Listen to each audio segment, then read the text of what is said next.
Bismillahirrahmanirrahim. Assalamualaikum warahmatullahi wabarakatuh. Waalaikumsalam warahmatullahi wabarakatuh. Waalaikumsalam warahmatullahi wabarakatuh. Bismillahirrahmanirrahim. Alhamdulillahi rabbil alamin. Alhamdulillahi ala ihsanih. Wa syukru lahu ala taufiqihi wa amtinanih. Wa ashhadu an la ilaha illallah wahdahu la syarika lah. تعظيما لشأنه وأشهد أن سيدنا محمدا عبده ورسوله الداعي إلى رضوانه والهادي إلى إحسانه صلى الله عليه وعلى آله وأصحابه وأعوانه وسلم تسليما كثيرا أما بعد.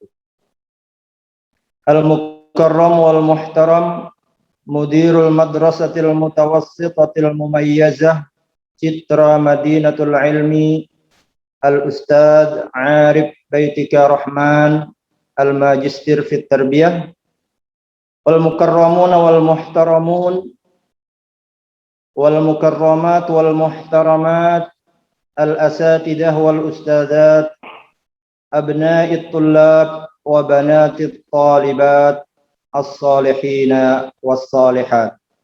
Amin. Fi hadhihi al-fursati as-saminah sanatadhakar wa sanatadaras sawiyan an tafsir Al-Qur'anil Karim wa huwa tafsir surah Al-Masad atau surah Al-Lahab min kitab tafsir Al-Jalalain wa min kutubit tafasir fa awalan ila ruhi al-imam Jalaluddin al-Mahalli wa Jalaluddin as-Suyuti wa jami'il mufassirin wa jami'il ulama min al-awliya wa syuhada wa salihin syai'un lillahi lahumul fatihah. A'udzu billahi minasyaitonir rajim. Bismillahirrahmanirrahim. Alhamdulillahi rabbil alamin arrahmanir rahim maliki yaumiddin. Iyyaka na'budu wa iyyaka nasta'in ihdinas siratal mustaqim siratal ladzina an'amta 'alaihim ghairil maghdubi 'alaihim waladdallin. Bismillahirrahmanirrahim. Alhamdulillah di siang hari menjelang zuhur ini kita bisa bertemu kembali di lewat Zoom ini dalam rangka kajian tafsir tentang surah Al-Lahab.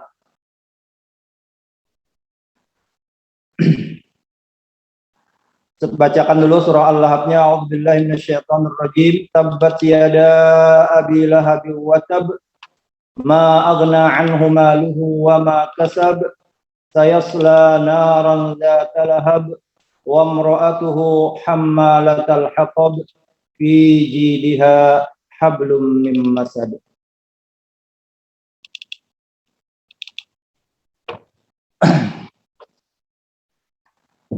Allah Subhanahu wa taala berfirman di dalam surah Al-Masad surah ke-111 ya. Sebelum turun surah Al-Masad ini ada satu ayat Al-Quran yang turun, yaitu perintah kepada Rasulullah Shallallahu Alaihi Wasallam untuk menyampaikan dakwah kepada kaumnya. Ayatnya itu adalah surah Asy-Syu'ara ayat 214.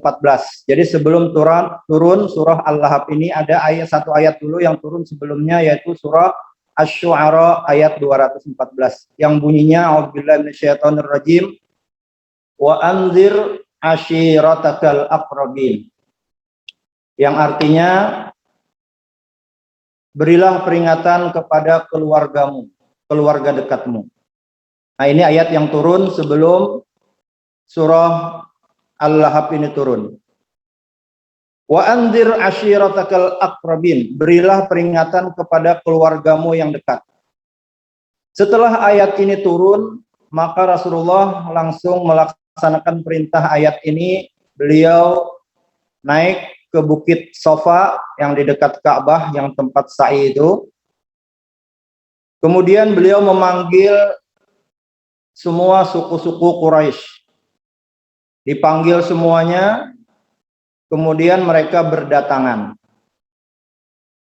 Kemudian setelah terkumpul semua, lalu Rasulullah SAW mengatakan kepada mereka, bagaimana pendapat kalian kalau seandainya saya mengkabarkan bahwa ada musuh di balik lembah sana yang akan menyerang kita, yang akan menyerang kalian. Kira-kira kalian akan percaya sama saya atau tidak? Maka saat itu semua kelompok-kelompok kabilah-kabilah yang hadir, mereka semua menjawab, ma jarrabna alaika kadiban. Kami tidak pernah menemui engkau berbohong. Engkau adalah orang yang jujur, yang dipercaya di kalangan kami semua.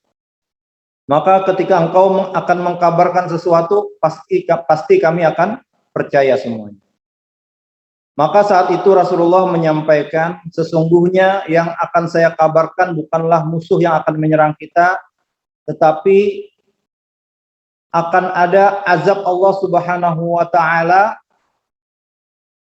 di hari kemudian nanti jika kalian tidak percaya ya dengan kerasulan saya, kata Rasulullah ya. Jadi jika kalian tidak percaya dengan apa yang akan saya sampaikan, maka akan ada azab di akhirat nanti.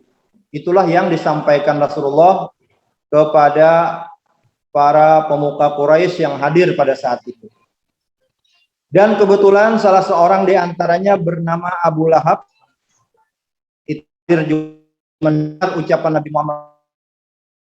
Abu Lahab langsung berkomentar dengan ucapan tabban laka. Celaka engkau, binasa engkau wahai Muhammad. Alihada jama'tana, alihada da'autana. Apakah hanya karena untuk ini engkau mengumpulkan kami, engkau menyuruh kami? Jadi Abu Lahab tidak terima ya, dan tidak percaya dengan apa yang akan disampaikan oleh Rasulullah. Maka saat itulah turun surah Al-Lahab ini menjawab tentang jawaban dari Abu Lahab yang mengatakan celaka engkau wahai Muhammad. Bahkan celakanya sairal yaum, sepanjang hari dan seterusnya engkau celaka, kata Abu Lahab. Dan Abu Lahab tidak percaya dengan apa yang akan disampaikan oleh Rasulullah SAW. Maka turunlah surah Al-Lahab atau surah Al-Masad ini. Ayat yang pertamanya berbunyi tabbat yada abi lahabin wa tab. Tabbat, binasalah, celakalah, rugilah kedua tangan Abu Lahab. Nah, di sini disebutkan kedua tangan. Yang dimaksud kedua tangan ini sebenarnya bukan sekedar kedua tangan, tetapi yang dimaksud adalah dirinya Abu Lahab itu sendiri. Jadi bahasa Arab itu kadang-kadang menggunakan sebagian, tetapi yang dimaksud adalah keseluruhan. Seperti dalam firman Allah, tabbat yada, yang celaka di sini atau yang binasa, yang rugi adalah tangan, kedua tangan. Tapi yang dimaksud adalah Abu Lahab itu sendiri. Jadi dalam tafsir Jalalain disebutkan tabbat itu artinya khasirat, rugilah. Kemudian yada Abi Lahab, kedua tangan Abi Lahab, yakni ai jumlatuhu, yakni secara keseluruhannya.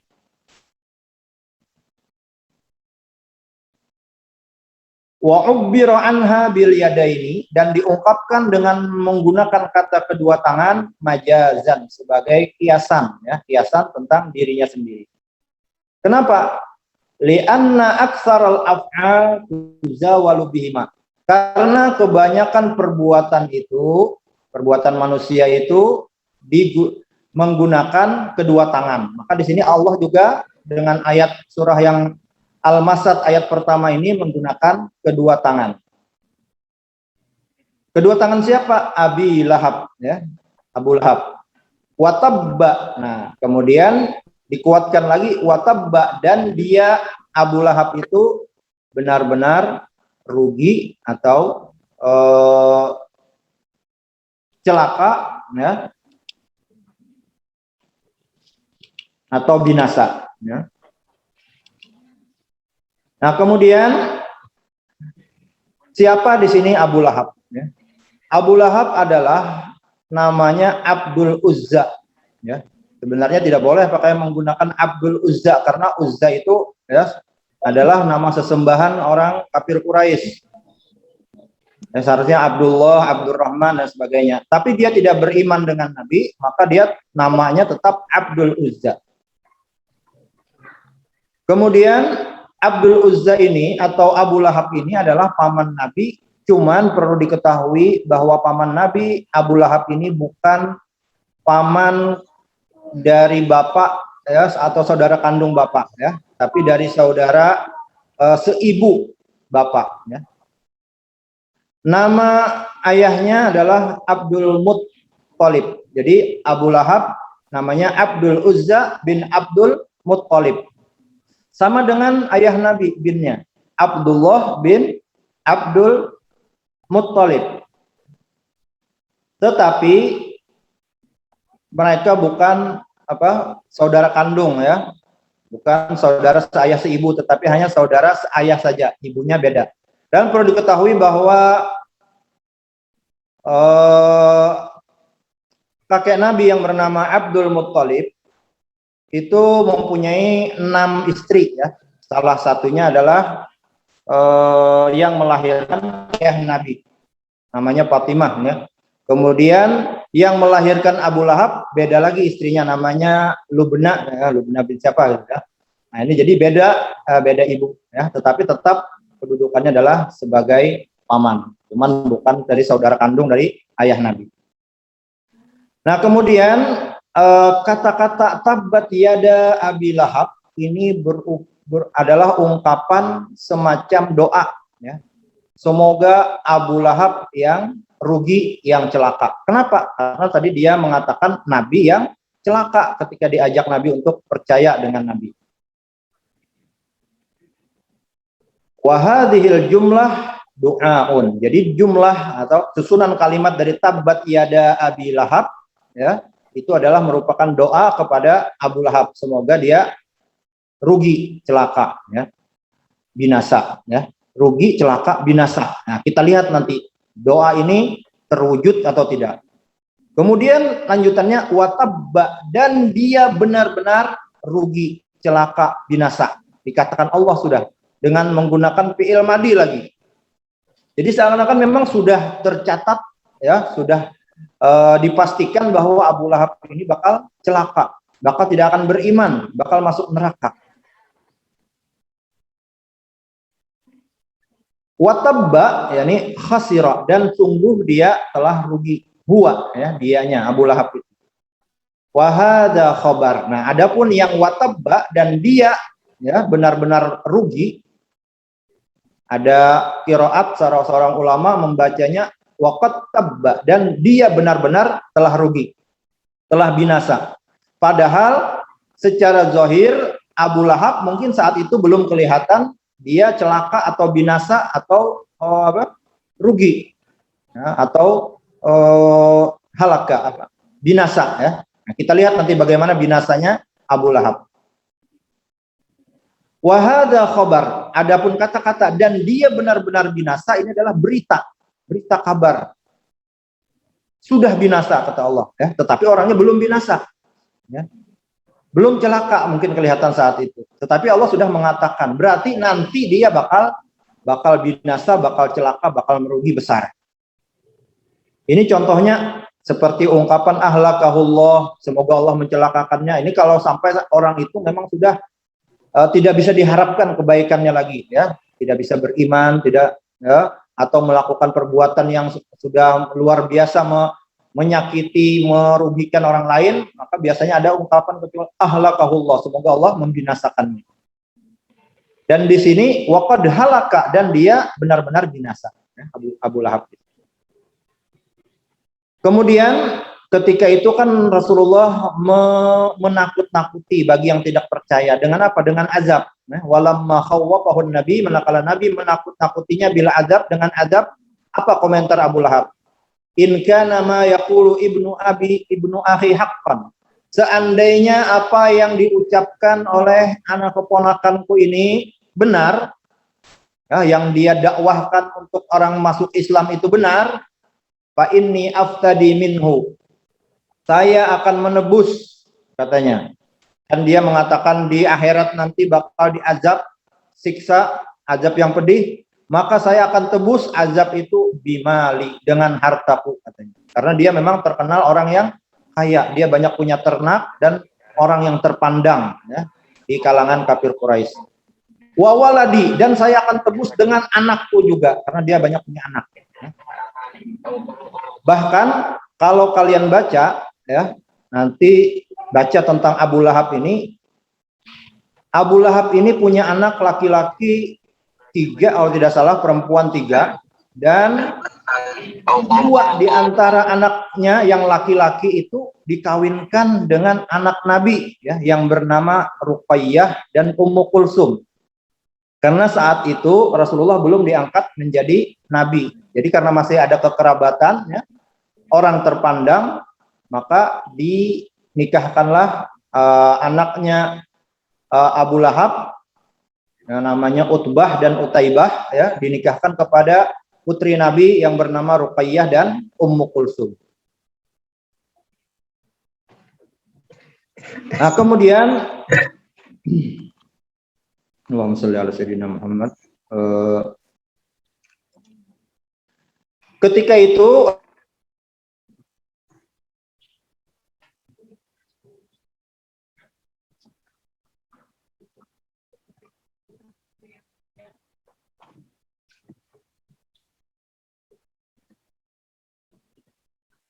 ketika Rasulullah dilahirkan, dia mengutus budaknya yang namanya Suwaibah untuk mencari berita, mendengar berita, mendengarkan berita, cari kabar. Ini sepupu saudaranya atau Abdullah, ya, itu mau istrinya yang bernama istrinya Abdullah atau ibu Nabi Aminah akan melahirkan seorang anak. Tolong cari tahu anaknya laki-laki atau perempuan. Kemudian Suwaibah, ya, dapat kabar bahwa Aminah melahirkan Muhammad, lalu Suwaibah mengkabarkan kepada Abu Lahab, tuannya, dikabarkan bahwa Aminah, ya, istrinya Abdullah telah melahirkan seorang anak laki-laki. Maka saat itu Abu Lahab sangat gembira, ya. Saking gembiranya dia memerdekakan Suwaibah tadi, ya, dari statusnya budak, ya, jadi bebas. Sekarang tidak menjadi budaknya Abu Lahab lagi. Nah, saat itulah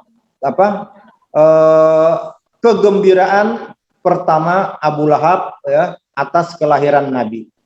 Kemudian setelah Nabi dewasa, kemudian diutus, diangkat menjadi seorang rasul dan menyampaikan dakwahnya. Di sini Abu Lahab, ya, tidak sepakat dengan Nabi dan tidak percaya, bahkan menjadi orang yang nomor 1 dalam memusuhi Nabi, bahkan termasuk istrinya dan semua anak-anaknya juga dihasut, ya, bahkan anaknya tadi yang menikah dengan putri Nabi, ya, dengan Ruqayyah dan dengan Ummu Kulsum, semuanya dibilangin kalian harus menceraikan, ya, anak Nabi yang bernama Ruqayyah dan Ummu Kulsum. Kalau tidak, kalian bukan anakku lagi. Nah, itulah sedikit, ya, tentang Abu Lahab, ya, dan anak-anaknya, ya.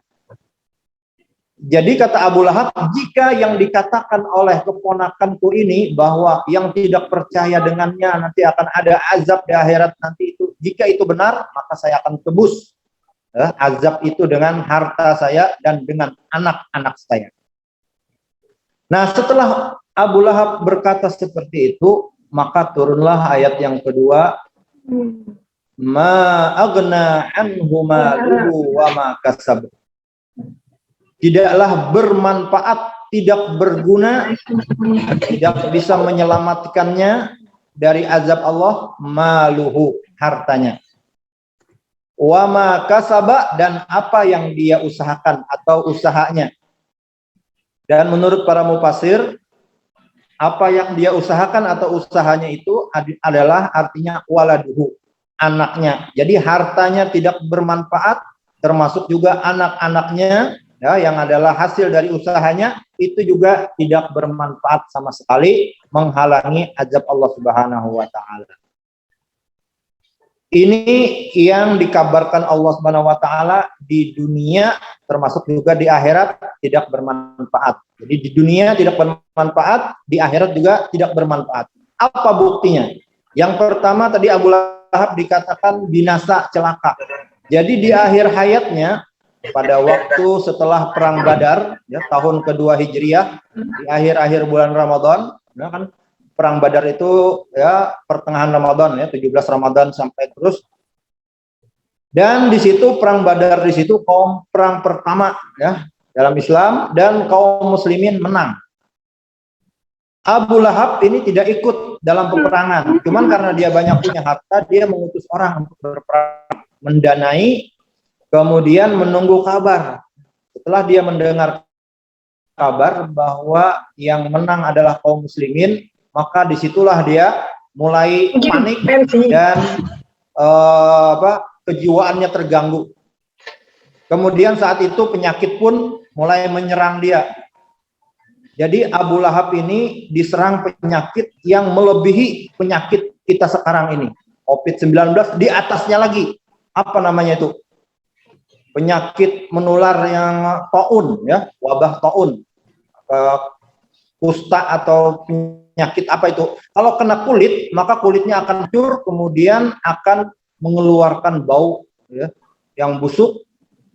Dan ini satu-satunya penyakit yang paling ditakuti oleh orang-orang Arab. Jadi terjadinya penyakit ini kepada Abu Lahab. Jadi waktu itu dia meninggal dunia. Setelah Badar itu, setelah meninggal dunia 3 hari tidak dikuburkan. Kenapa? Oh, tidak ada yang mau menguburkannya. Sehingga keluarlah aroma busuk yang luar biasa busuknya. Orang tidak mau mendekat karena khawatir tertular. Maka karena saking busuknya, akhirnya mereka menyuruh anaknya, ayo itu orang tua kamu, tolong kuburkan.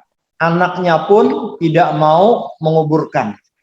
Jadi benar kata Allah, dia bakal binasa, dan hartanya berapapun diberi, orang tidak mau ya menguburkannya. Jadi di dunia saja sudah terbukti ya, ayat Allah SWT yang surah Al-Lahab ayat 1 dan 2 ini. Surah Al-Masad ya.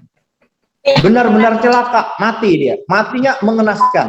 Ya, silahkan nanti cari buka-buka nanti di internet atau di buku-buku ya tentang Abu Lahab bagaimana meninggalnya. Kemudian Allah katakan tidak berguna hartanya. Harta banyak tidak bisa juga menguburkannya aja orang tidak mau. Diberi berapapun orang tidak mau. Kemudian anaknya juga menjauh, istrinya juga menjauh, tidak ada yang mau menguburkannya. Akhirnya apa? Terpaksa karena baunya luar biasa, ya, menyengat bagi mengganggu orang lain. Akhirnya mereka gali lubang kubur, ya jauh dari tempat jasadnya Abu Lahab. Kemudian setelah lubang kuburnya digali, lalu untuk memasukkan Abu Lahab ke lubang kubur ini apa? Lewat agak jarak jauh ya, dengan menggunakan kayu yang panjang, kemudian didorong ya sampai Abu Lahab itu masuk ke lubang. Jadi orang tidak mau bersentuhan langsung. Jadi ini lebih parah dari COVID-19 lagi ya, lebih parah dari corona lagi. Kemudian setelah masuk dalam lubang kubur, bagaimana lagi cara menimbunnya? Orang menimbunnya dengan cara melemparkan batu. Ya. Kan susah itu jadi batu-batu yang besar itu dilemparkan kepada Abu Lahab yang masuk ke lubang kubur tadi. Batu-batu besar. Jadi tersiksa, terhina sudah ya, dihinakan Allah di dunia sudah. Ketika matinya ya, dengan didorong pakai kayu, kemudian masuk ke lubang, lalu menutup lubangnya dengan dilempari dengan batu. Jadi dirajam ya. Jadi terpaksa seperti itu caranya mereka menutup agar bau itu tidak keluar. Nah, jadi diperlihatkan Allah di dunianya. Nah, kemudian di akhiratnya bagaimana? Sayasla naran zatalahab. Dia akan masuk neraka yang zatalahab, yang apinya berkobar-kobar. Ya. Jadi namanya nerakanya zatalahab ya, neraka bukan nama neraka ya. Jadi sifat bagi neraka itu adalah mempunyai api yang berkobar-kobar sama seperti namanya ya, atau gelarnya kuningannya Abu Lahab. Jadi nerakanya juga zatalahab ya, kobar-kobar. Jadi Abu Lahab ini sebenarnya gelar yang diberikan oleh ayahnya ya. Jadi melekat, dan Allah menggunakan kata Abu Lahab ini dalam surah Al-Masad. Jadi tidak disebut namanya secara langsung, tapi dengan gelarnya Abu Lahab. Jadi itulah akhir hayat di dunia, kemudian begitu akhirnya, dan di akhirat juga seperti itu ya, terhina juga, masuk neraka yang nerakanya berkobar-kobar apinya. Sebenarnya kata lahap itu menunjukkan mukanya yang bercahaya ya, cuman kalau marah maka memerah ya. Nah, kemudian bagaimana dengan istrinya? Ya, istrinya Abu Lahab ini sama kerjaannya dengan suaminya juga. Maka di sini disebutkan di Al-Qur'an wamra'atuhu, dan istrinya ini apun ala dhamiri yasla.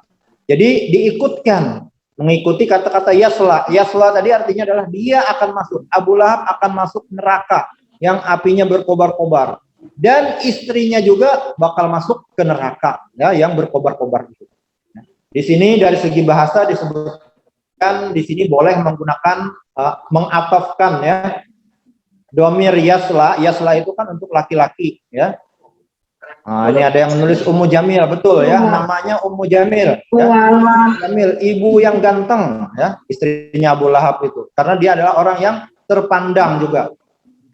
Adapun namanya ya, nama istri Abu Lahab itu adalah Arwa ya. Ada juga yang mengatakan Aura ya, Arwa ya. Arwa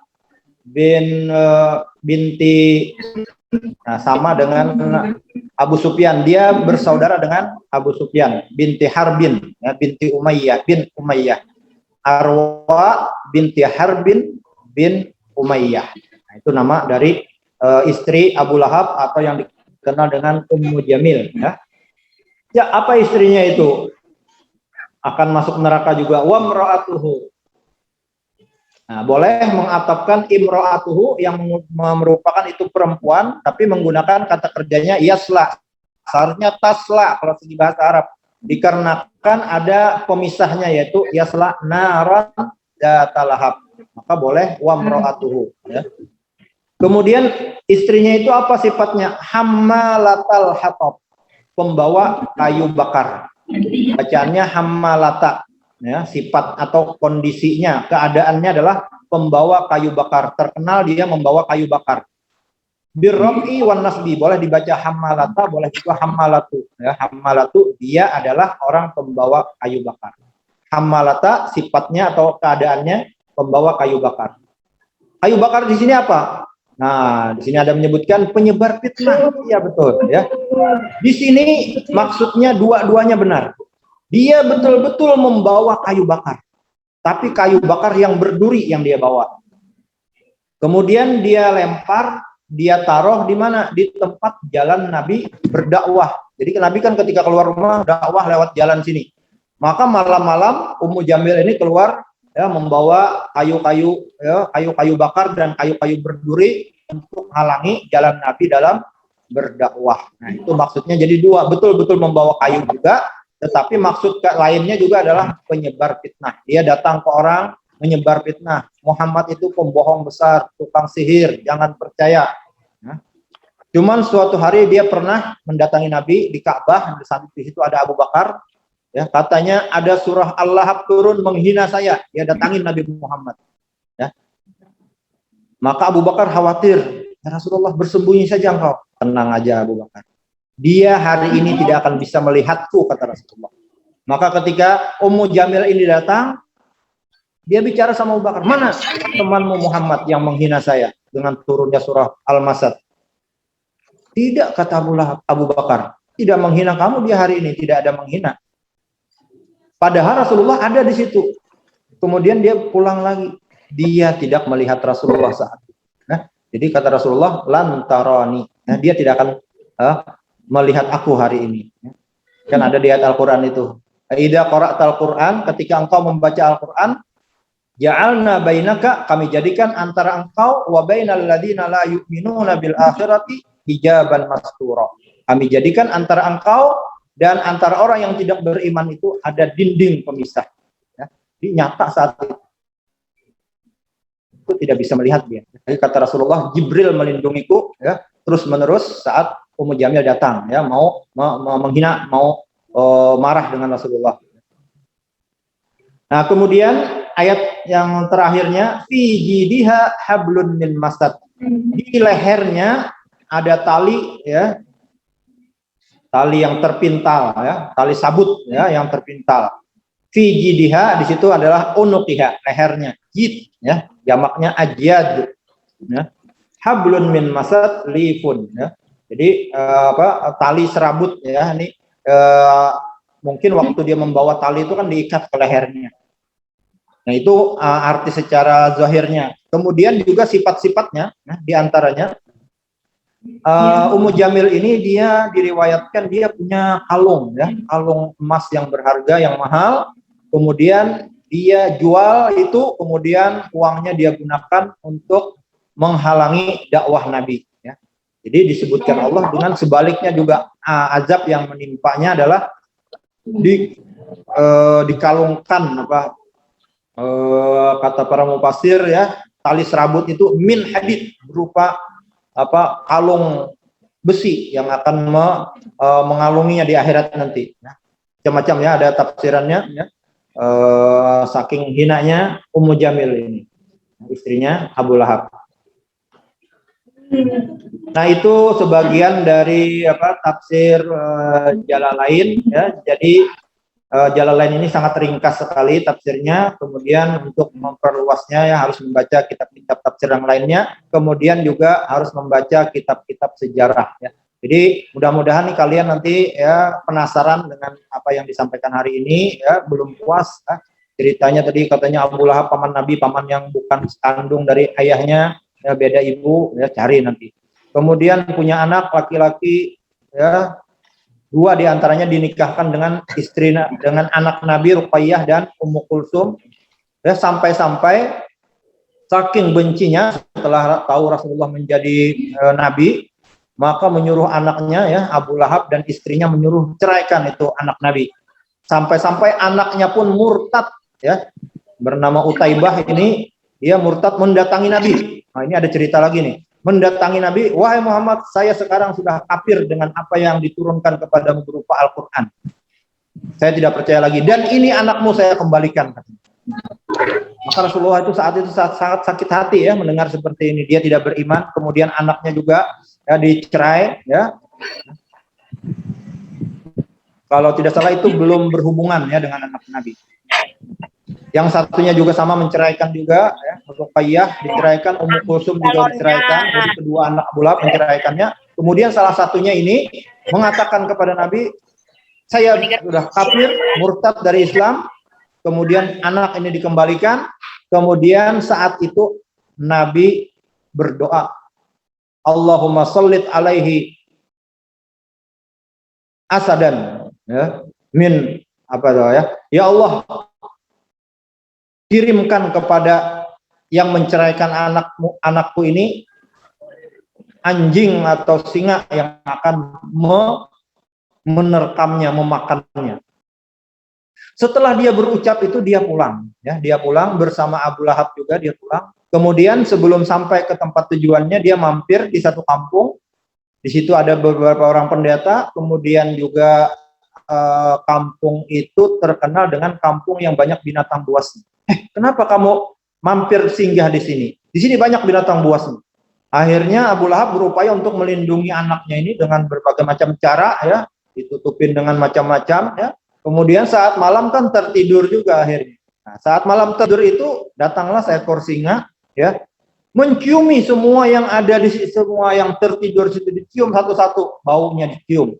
oh ini bukan. Jadi singa tuh udah hafal siapa yang dia cari. Dan ketemu dengan anaknya Abu Lahab yang tadi menceraikan anak Nabi, maka saat itulah singa itu mencabik-cabik anaknya Abu Lahab, kemudian mati. Jadi anaknya juga tidak bermanfaat, matinya terhina, Abu Lahabnya juga terhina, ya. Istrinya juga ada riwayat mengatakan terhina juga matinya, ya. Dan di Mekah itu terkenal ada nama perkampungan Abu Lahab dengan nama Jabal Abi Lahab, ya, Gunung Abu Lahab. Bahkan ada yang mungkin mendatangi ke sana, mencoba lihat-lihat ke sana, ya. Nah, itulah akibat dari kesudahan dari Abu Lahab dan keluarganya semua. Ringkasan dari tafsir Jalalain yang ini sudah hampir jam 1 ya. Saya sampaikan, ya, mudah-mudahan kalian penasaran dengan ini dan membuat kalian semakin menuntut ilmu, mencari tahu, bertanya, mencari di internet, mencari bahan, mencari sumber-sumbernya yang lebih meyakinkan lagi, ya, baca ini, dan mudah-mudahan ilmu kita bermanfaat, kemudian juga kita bisa mengambil pelajaran agar kita jangan mengikuti sifat akhlaknya Abu Lahab dan istrinya dan juga anak-anaknya. Mudah-mudahan kita diselamatkan Allah Subhanahu wa taala dari kehinaan hidup di dunia dan sampai meninggal dunia. Mudah-mudahan kita diberikan husnul khotimah, tidak suul khotimah seperti Abu Lahab yang dari awal ini tidak beriman, tetapi anaknya yang sudah masuk Islam pun murtad. Mudah-mudahan kita jangan sampai murtad, sampai akhir hayat kita tetap beriman, mati dalam 2 kalimat syahadat, asyhadu an la ilaha illallah wa asyhadu anna Muhammadur Rasulullah. Amin ya rabbal alamin. Itu saja yang bisa Ustaz sampaikan pada kesempatan hari ini. Jika ada yang benar itu datang dari Allah Subhanahu wa taala, jika ada yang tersalah mungkin kekeliruan dari Ustaz atau kesalahan dari sumber yang Ustaz nukil atau dari syaitan, wa na'udzubillahi min dzalik. Aqulu qouli hadza wa astaghfirullahal azim li wa lakum. Wabillahi taufiq wal hidayah. Wassalamualaikum warahmatullahi wabarakatuh. Waalaikumsalam warahmatullahi wabarakatuh. Masih Ustaz. Masih Ustaz.